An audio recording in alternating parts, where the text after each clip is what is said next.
Ararararara. Ararararara. Arararara.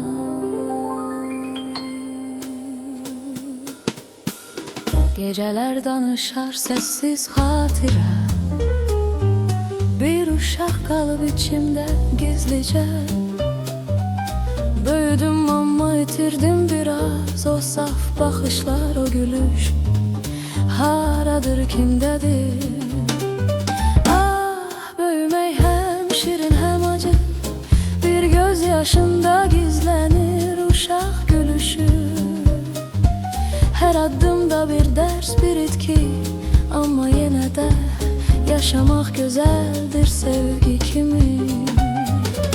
İller aktı, sözler değişti, dostlar gitti, sessiz döndü küçeler.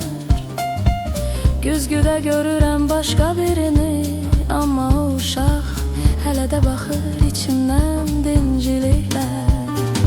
Ah, böyümək hem şirin hem acı, bir gözyaşında gizlenir uşaq gülüşü.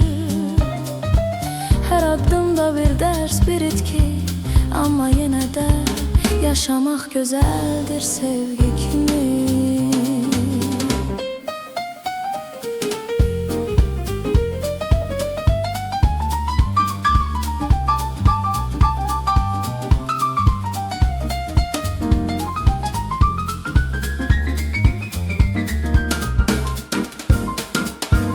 Səbir öğretti zaman, ağrılarla gücləndim mən. Bir mahnı kimi keçdi illər, nə xoş ki sonda səssizliyə döndü söz.